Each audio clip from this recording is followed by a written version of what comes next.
النهاردة هنتكلم عن فعل مهم جدا verb to be اللي هو معناه يكون. تعالى بقى نشوف تصريف الأول منه والتاني والتالت.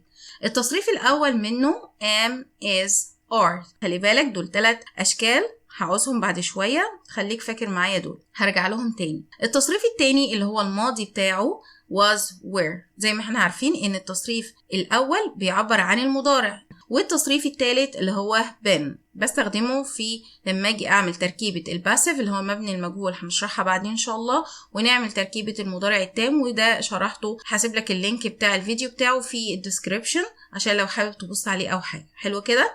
يبقى verb to be ليه 3 تصريفات، هو irregular verb التصريف الأول، am, is, are التصريف التاني، was, were التالت been. طب تعالى بقى نشوف هما ليه 3 أشكال في المضارع am, is, are. احنا لما خدنا الحلقة اللي فاتت ضمائر الفاعل، أنا قلت لك كام ضمير؟ قلت لك 7 ضمائر. حلو كده. هنقسمهم دلوقتي ل3 مجموعات. أول مجموعة اللي هي I هخليها لوحدها أنا. المجموعة التانية مجموعة المفرد اللي هما he وشي وإت، أنا كإلهام بسميهم 3 توائم، هقولك ليه بعد شوية. والمجموعة التالتة مجموعة الجمع we, you, they برضو بسميهم 3 توائم. حلو كده. تعالى بقى احنا عندنا كام شكل للفيرب؟ 3 am, is, are. يبقى كل واحد هيروح على مجموعة. أول حاجة I هتاخد am، is هتاخد مجموعة المفرد اللي هي he, she, it، هتكون he is, she is, it is. الشكل الثالث هيروح على المجموعة الثالثة اللي هي are مجموعة الجمع we are, you are, they are. حلو كده. طيب أنا ليه بقى سميتهم 3 توائم؟ لأن اللي بيمشي مع he بيمشي مع she بيمشي مع it، وهكذا في مجموعة الجمع.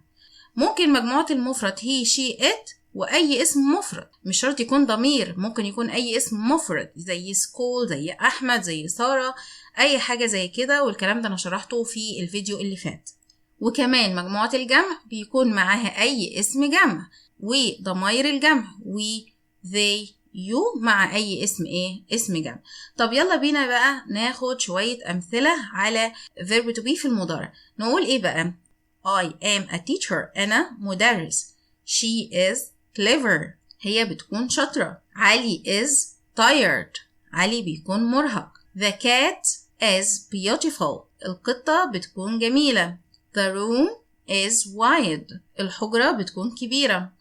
They are friends، هما بيكونوا أصحاب. We are happy، احنا بنكون سعداء. حلو كده زي الفل. طيب تعالى بقى لو عايزين ننفي نعمل ايه؟ بكل بساطة هنحط not اللي هي مسؤولة عن النفي بعد الفعل الأساسي بتاعي اللي هو verb to be. هنقول ايه بقى؟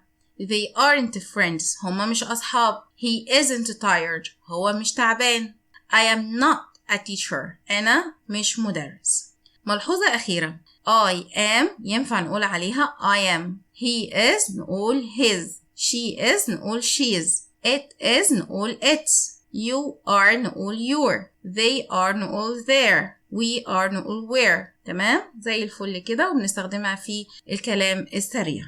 أنا كنت شارحة verb to be كفعل أساسي وفعل مساعد بالتفصيل الممل، هسيب لك الفيديو في description، بس النهاردة أنا عاملة فوكس بس على verb to be في المضارع كفعل أساسي. هعمل سؤال إزاي؟ كل اللي هعمله هجيب am أو is أو are زائد الفاعل زائد تكملة الجملة. طب إزاي؟ ناخد شوية أمثلة.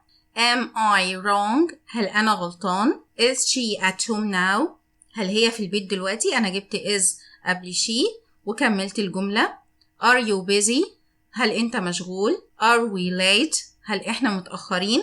بمنتهى البساطة هقول القاعدة تاني، بجيب am أو is أو are زائد الفاعل زائد تكملة الجملة. طيب لو السؤال فيه كلمة استفهام، بكل بساطة هحط كلمة الاستفهام الأول، وبعد كده am أو is أو are، وبعد كده الفاعل، وبعد كده تكملة الجملة. طب ناخد مثال على كده. Where is he؟ هو فين؟ Why are you sad؟ ليه انت زعلان؟ وهنا وصلنا لنهاية حلقتنا، وجه دورك يا بطل تحل السؤالين دول. حول الجمل دي لأسئلة. She is your sister، ازاي اعملها سؤال؟ They are in the room. He is your teacher، هو بيكون مدرسة. اكتب لي إجاباتك في الكومنتس وهشوفها إن شاء الله. ورينا شطارتك. ما تنساش تعمل لايك وسبسكرايب علشان يوصلك كل جديد. استودعكم الله والسلام عليكم ورحمة الله وبركاته.